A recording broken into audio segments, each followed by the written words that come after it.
And you may remember when David sinned against God by counting the fighting men of Israel. Yeah.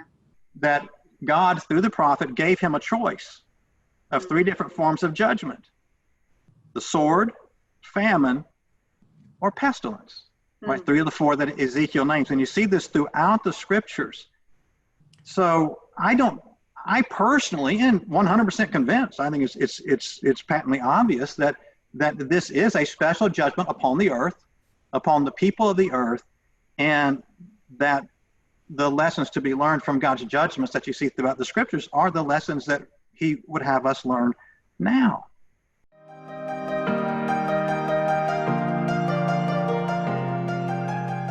In his classic work, Mere Christianity, C.S. Lewis noted that if you read history, you will find that the Christians who did the most for the present world were precisely those who thought most of the next.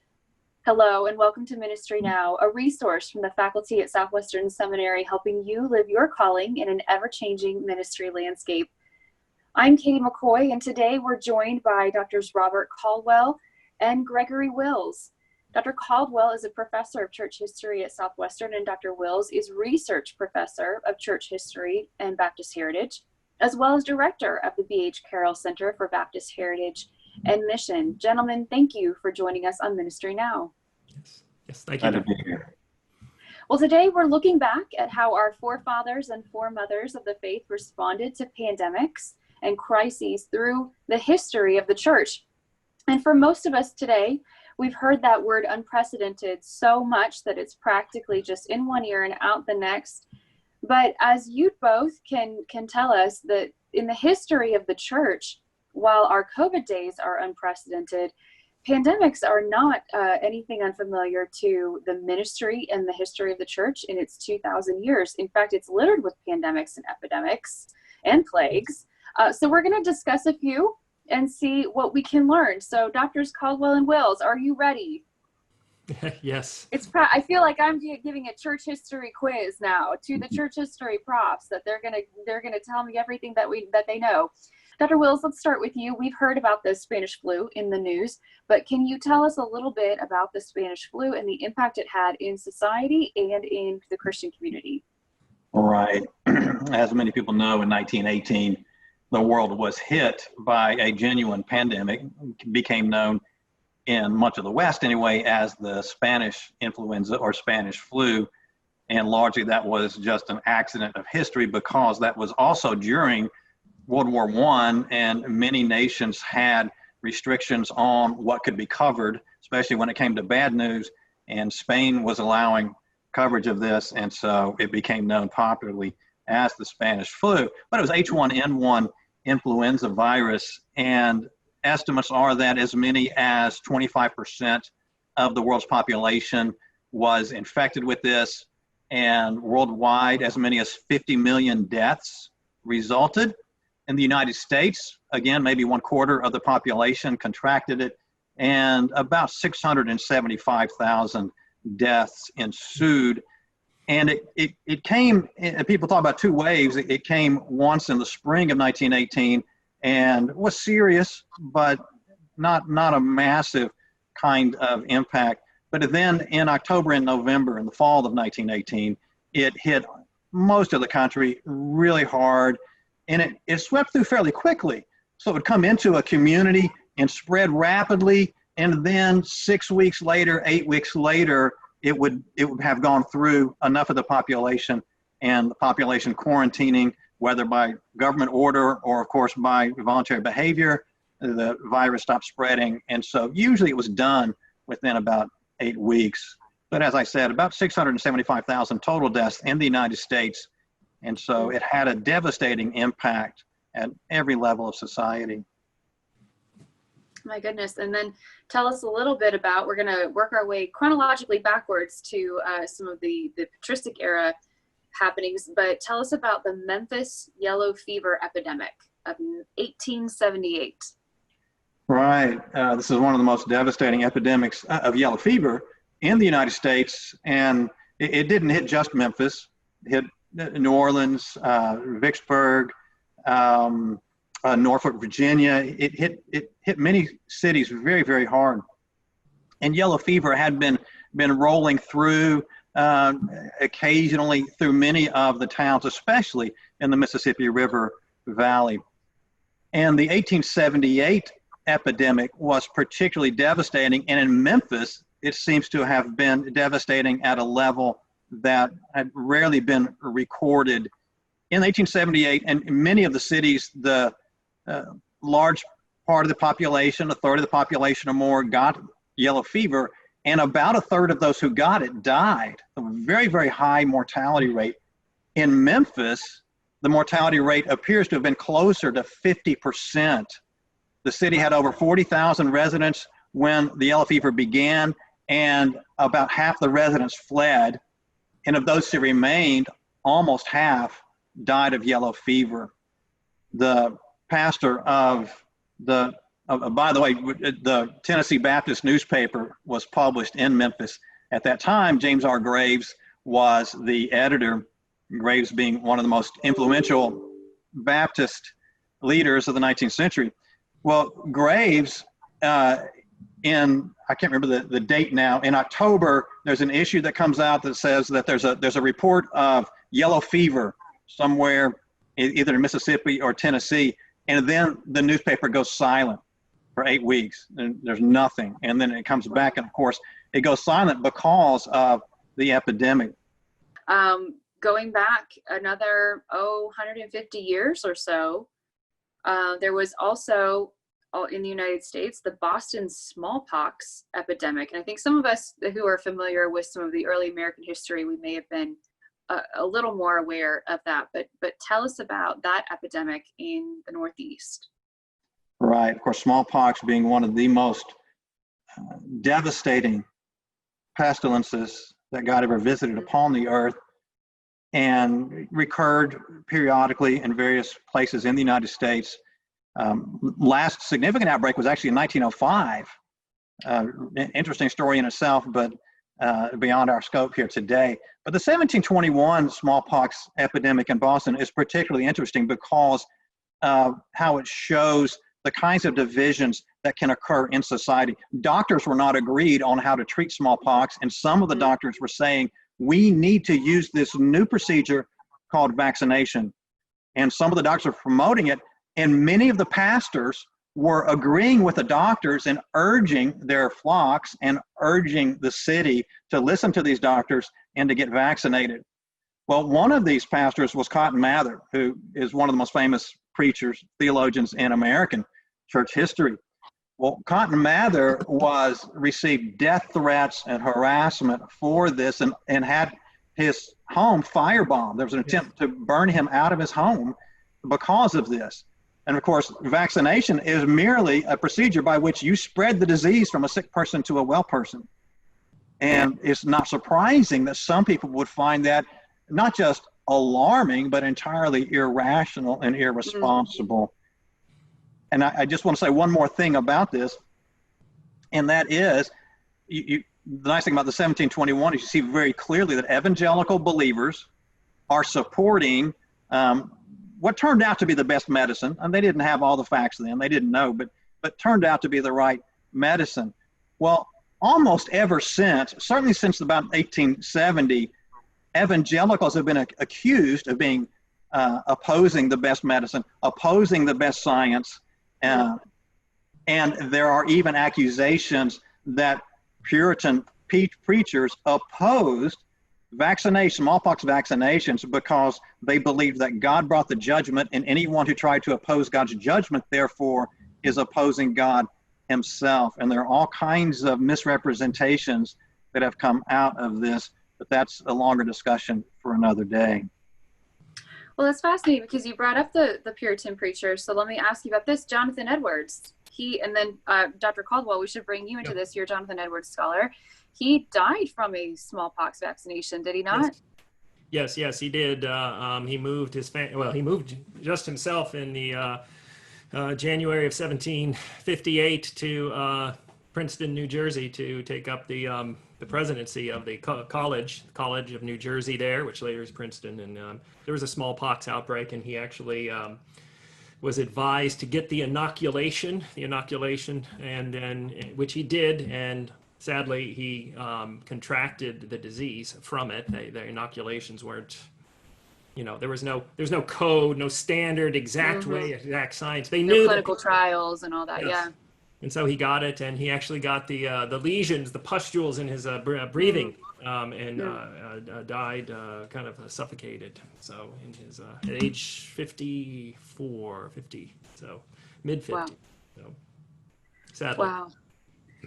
To our viewers, we promise the entire show is not going to be all about death, but we will continue marching through the different plagues that we're discussing and the impact that they had on the church and the church had in their communities at the time. Let's talk about the most significant one of the Middle Ages, the Black Death, happening between 1347 and 1353. Dr. Caldwell, what percentage of the population in Europe did the Black Death claim? Yeah, we don't have exact numbers on that. The best estimates are a third to about a half of the population that I've seen.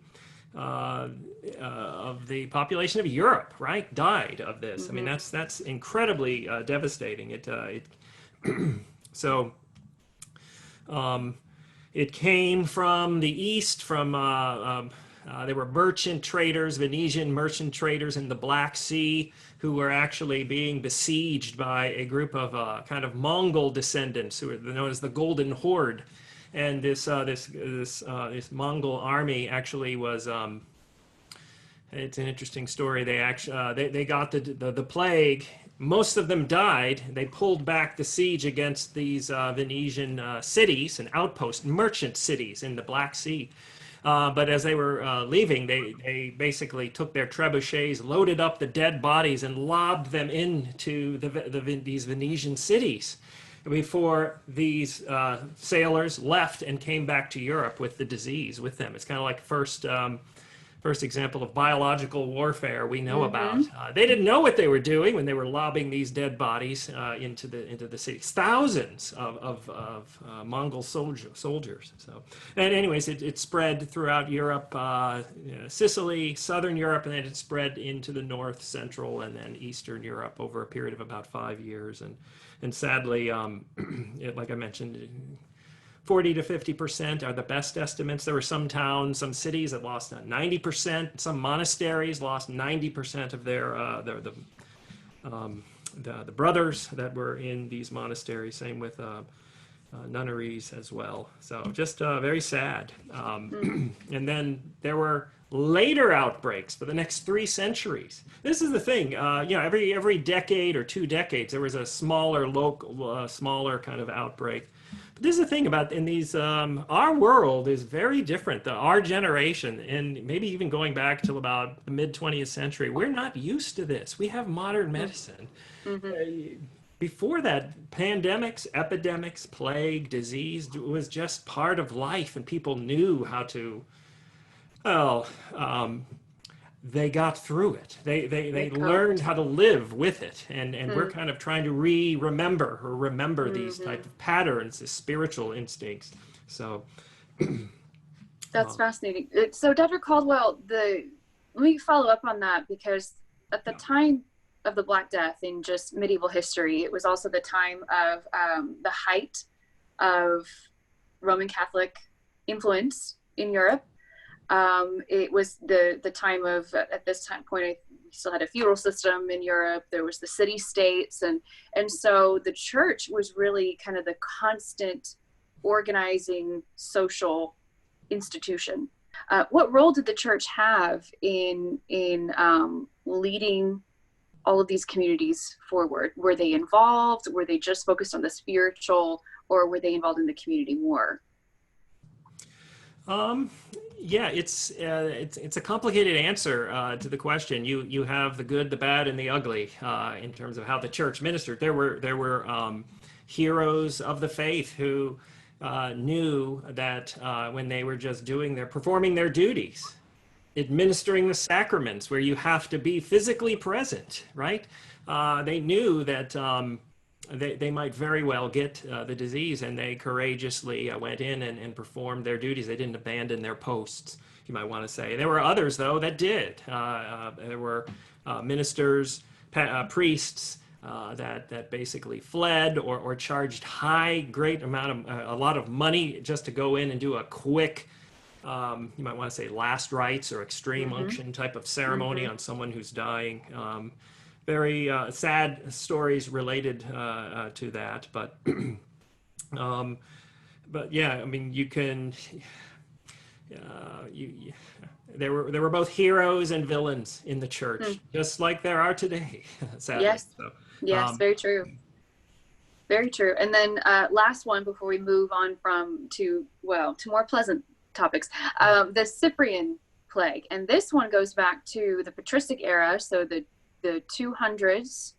Dr. Caldwell, would you tell us a little bit about this event in the early church? Yeah, this took place in the 250s. In the period of the Roman Empire, known as the crisis of the 3rd century, is a period. The middle decades of the 200s, you have a period of a lot of civil war, internal strife, political strife. I think there's like 20 or 25 emperors in a period of like 20 years or 30 years. And in the middle of this, in the 250s, you get this plague. We don't know what it was. We have the church father known as Cyprian of Carthage. We have several passages from him, letters from him, where he's describing the disease, talking about people experiencing diarrhea, continual vomiting, eyes on fire, he would say, limbs falling off or taken away by some type of eating disease, eating flesh disease. These type of just strange, and medical historians try to figure out what was that. They don't know what it was. It could be smallpox, measles, or something like Ebola. There's just not a consensus of it. But generally, it's kind of like a quarter of the population. This thing lasted a decade. And they think 20 to 25% of the population in many areas, if not the whole empire, kind of succumbed to this sad disease. So when you survey the history of the church as it has endured events like plagues and pandemics and epidemics, what are some common themes? First of all, let's start with what are some things that the church did that were examples for us to emulate, and just some patterns that they had in their community that can give us guidance today. Dr. Wills, let's start with you.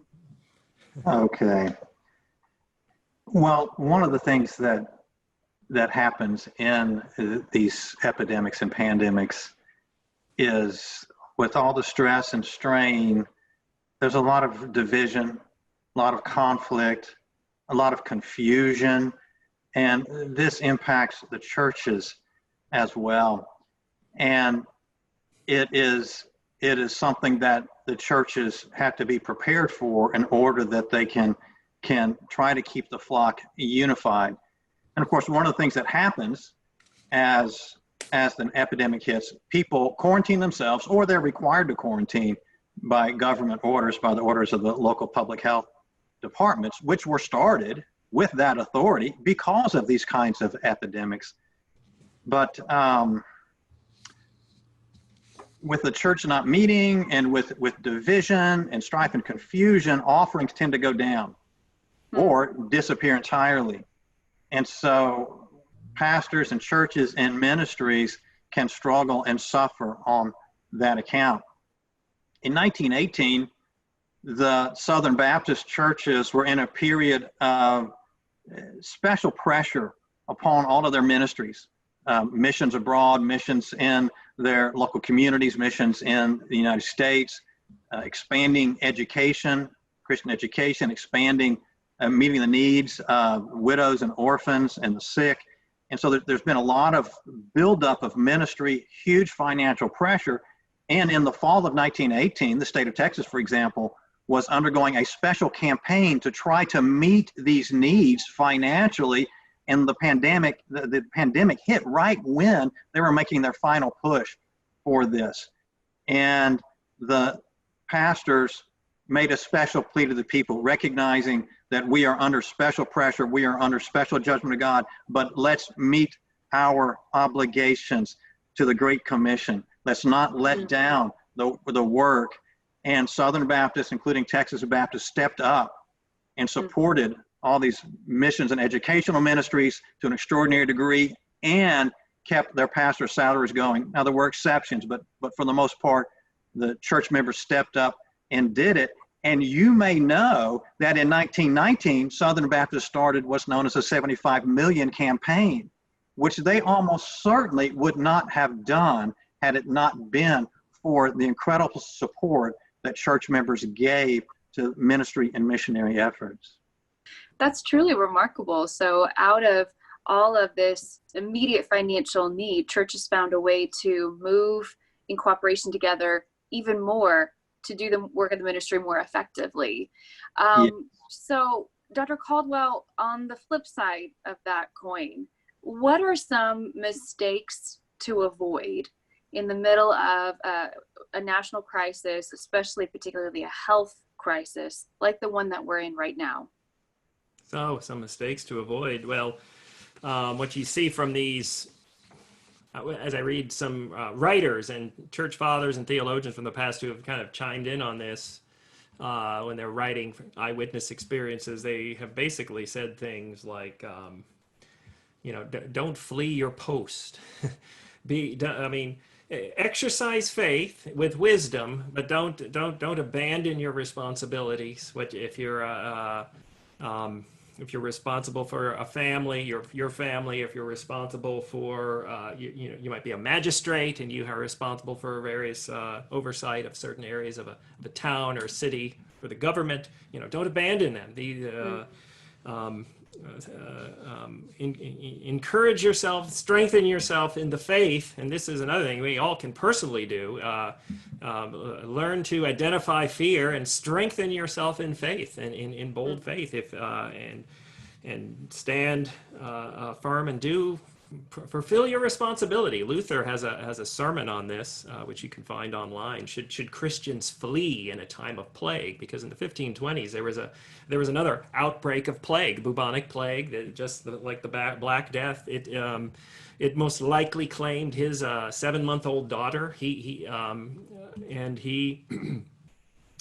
And may have affected a little bit his wife. I'm not 100% certain of that, but he wrote this sermon on, should Christians flee? And he talks about the varying degrees of faith that various Christians have. Some Christians, it might be the wise thing to do. Other Christians, it might not be the wise thing to do, depending on their responsibilities and what God has laid upon them. But don't give into fear or to panic mode. That is, basically, don't act like non-Christians who have no hope in the next life.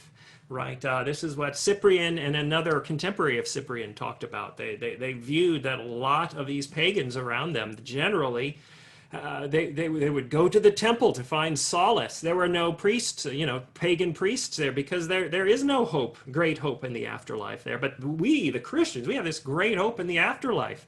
Embrace this idea that death is not the end of the story or the beginning of a long, gloomy time in the netherworld. It's the elevation to a glorious heaven, and so they talked about or at least Cyprian talked about the plague, the Cyprians Plage, as a schooling and a testing of faith to see whether or not one is. Are you a genuine Christian? Strengthen that instinct, right? Strengthen that. That faith that you have that might be small but needs to be strengthened, and avoid fleeing. May I? Yeah, sure. Oh, please, yes. May I take some exception to the rule not to flee? Yeah. Personally. And I've thought about this a good bit. The yellow fever epidemics, multiple ones in Memphis, the pastors talked about this a good bit, and the pastors in Memphis and outside of Memphis. And what they did in one of these epidemics was they consulted with one another. Mm-hmm. Well, who should stay and who should go? Well, in some cases, you've got half your flock leaving. Well, who's going to minister to them? Yep. Now, they are scattering, and so it's going to be difficult, but in some cases, some of the older pastors said, look, let's stay. Our children are grown. They're out of the house. We're going to stay. Some of you young pastors, you got young children and young wives, and we want you to go. In fact, city officials, and one of the yellow fever epidemics, the city officials asked the pastors to leave. And I believe it's because they wanted them to be able to come back to help the community get back on its feet rather than dying in the epidemic and not being able to help in the effort of rebuilding the community and restoring it. Yep. So can we pick up on that? Because you both have touched on this idea of the interaction between the churches, the church leaders, and their communities during these times of pandemics or epidemics. So I think it was the smallpox epidemic, Dr. Wills, that you mentioned. What could the church learn today about the relationship between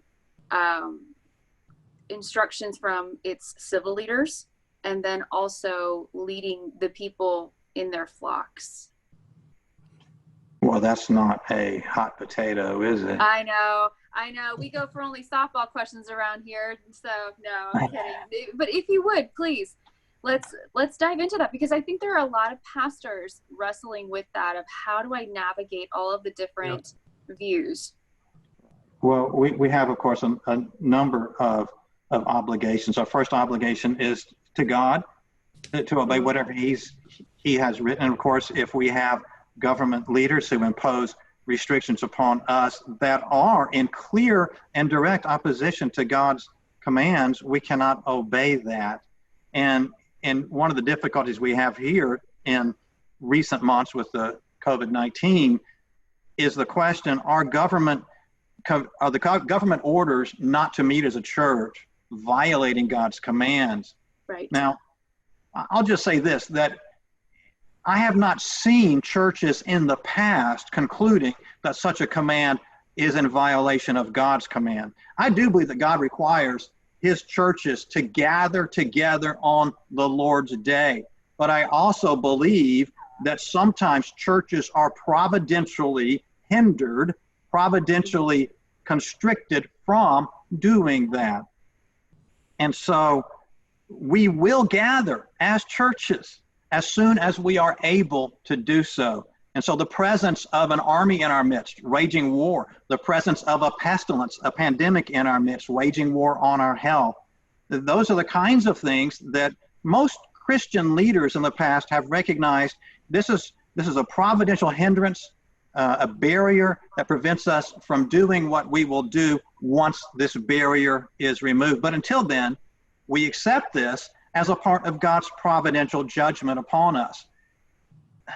And I think this is a key issue that I'll probably say more about it later, but in the past, most Christian leaders have recognized these kinds of pandemics and epidemics we're talking about as special judgments of God. Mm-hmm. And so they're not surprised when it impairs and impedes us economically, professionally, in our church life, in every way. And so they humbly submit, not always, but in general, they humbly submit to these kinds of effects of God's judgment and a pestilence with a humble heart, praying that God will remove His plague upon us, that we may again meet together. So I don't know if that helps, but no, it's incredibly helpful. I mean, I threw you a can of worms and you opened up another one, Dr. Wills. So it's really great, because there is that question of, are the days that we're living in right now a form of judgment?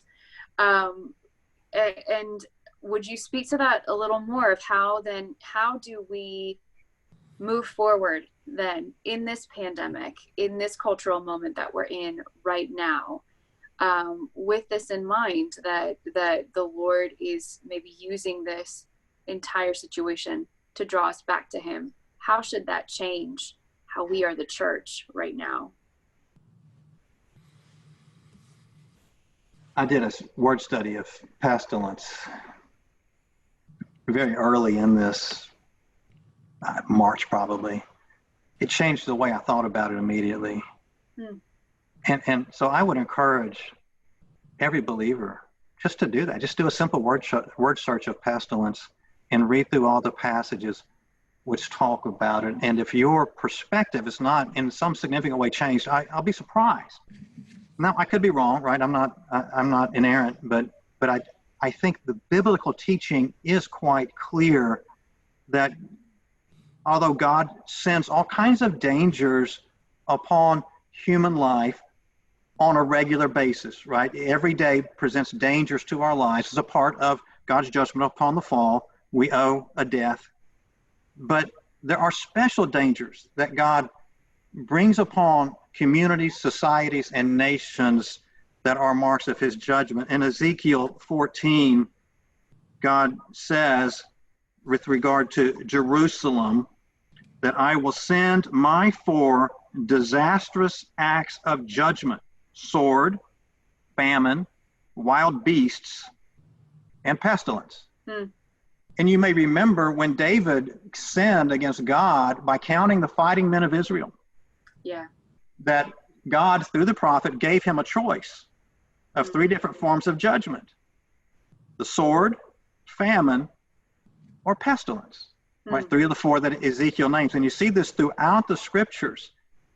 So I personally am 100% convinced, I think it's patently obvious that this is a special judgment upon the earth, upon the people of the earth, and that the lessons to be learned from God's judgments that you see throughout the scriptures are the lessons that he would have us learn now as churches, as nations, as communities, and as the world. So this is a long conversation. I've got a lot that I can say, but I'll stop there. Dr. Caldwell, what are your thoughts on that? Yeah, I mean, I did a little bit of, I didn't do an extensive study, but I did look through and search for the word pestilence, and virtually every single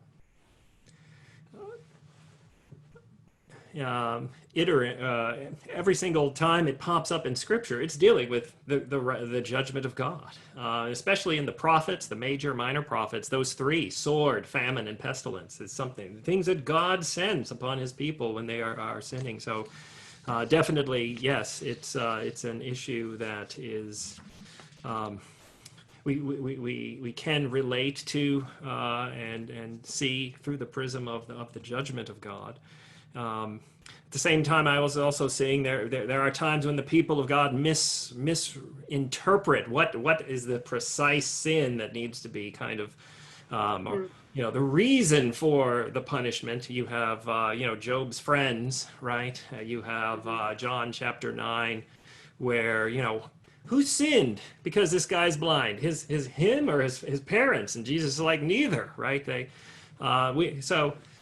So I'm, as I survey around, I can say in general, yes, we can say and affirm this is we could relate this significantly to the judgment of God, but for exactly what? Well, it gets more murky and remote, and we'll have much more. What do you think? I'm going to disagree there a little bit. I don't think it's all that murky, because in Scripture, it's almost always the fundamental sins at the root of our fallenness, that we seek the glory of man and not the glory of God. Yes, yeah. We seek to trust ourselves and not our provider. We seek to keep what is ours because we think it's ours, rather than acknowledging that it's all God's. It's self-reliance, it's self-aggrandizement, it's self-vindication and justification, rather than a humble recognition that he is in heaven. Everything that we have is because of him, and we need his mercy in every area of our life. Now, I know you would agree with that, Dr. Caldwell, but you're pointing to errors that many in the church have perpetrated, especially in the 20th century. Ultimately, going back to idolatry, if we could put kind of one right. banner word over all of it, idolatry. So Dr. Caldwell, if we were to approach then getting through the COVID-19 pandemic, I mean, when I think about it, I've thought about it in the terms of get through. We need to just get through to the other side of it, get through to where we get a vaccine, get through to where the economy backs up, get through to where the economy bounces back. Get through to just life getting back to normal. It sounds like what both of you are saying, though, is it's not really something that we just speed through. We have to kind of sit down in and learn whatever it is that we are to be learning during this season. I will confess to you, that's a foreign idea to me. I've not really thought about it in terms of my place in a macro sense of where I am in my culture, in my nation, of sitting down and receiving the discipline of the Lord. So Dr. Caldwell, what are some ways that we can be practically doing that? Would you bring kind of your church historian perspective to walking us through how we respond spiritually? Well, I'll see what I can do with that. That's also a large issue. I mean, the thing that comes to my mind is not so much drawing from church history, is just we're not to wait to get to the other side. We're to find a way in this time to cultivate the sanctification, the virtues of the Christian faith, hope, love. Find ways with which we can, is my faith strong or is it weak? Am I giving in to fear? Am I gracious to others? A lot of, there's going to be a lot of different views on how, should we open the church too soon? Should we wait longer? These type of issues. There must be just, we've got to layer grace upon grace in terms of our relations with our people in our churches, our pastors, our elders, deacons.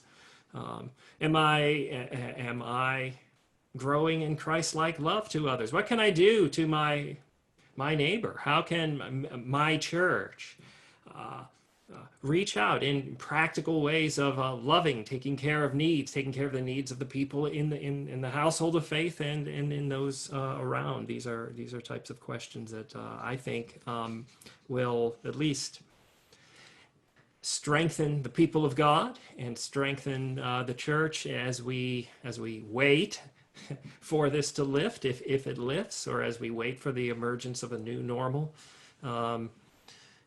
So those are several things that I think of.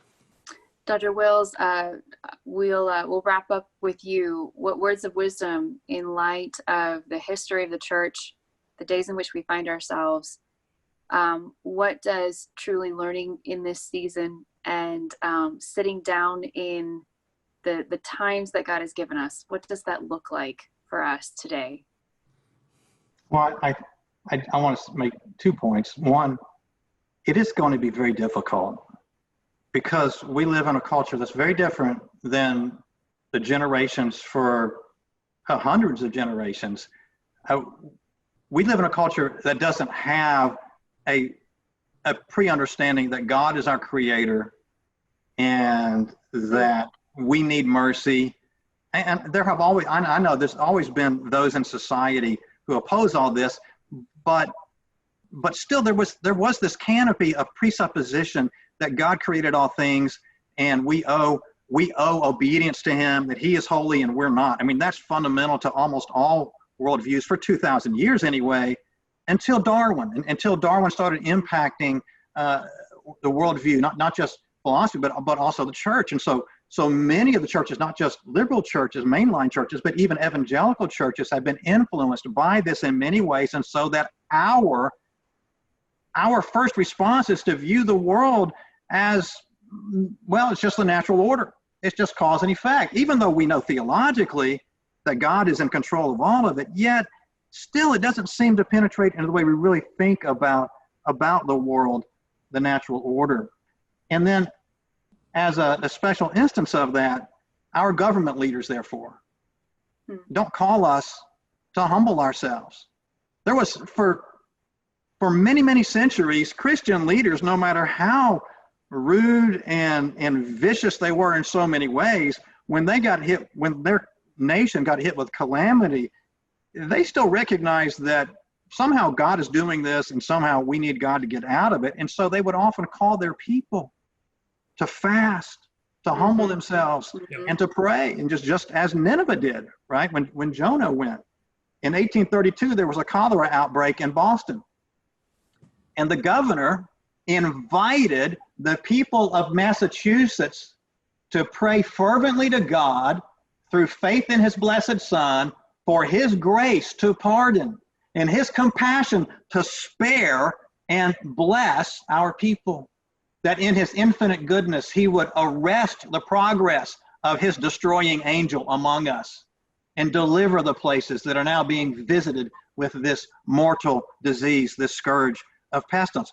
And that wasn't a command that he gave to the people to fast and pray like this, but he was inviting them to do so. And boy, if we had some governors, some mayors, some judge executives, some leaders who were saying things like this, it might help. God might just bless that testimony to actually opening eyes and softening hearts so that our people would humble themselves. Sobering thoughts, and as I know both of you would agree, ones that as we grapple with concepts of the judgment of God on our society, it is both sobering and purifying to his church to call us back to him. Gentlemen, thank you so much for a very informative and thought-provoking conversation, and one that I imagine our viewers will revisit, and it's going to stick with them for a little while. So thank you to both Dr. Caldwell and Dr. Wills. And thank you to our viewers for joining us. Tune in next week. We'll be interviewing Drs. Matt Queen and Carl Bradford on how to share the gospel most effectively during these pandemic days. For more information about Southwestern Seminary and Scarborough College, including fall enrollment, visit us at swbts.edu, and don't forget to find us on Facebook, Twitter, and Instagram. This is Ministry Now. Until next time, live your calling.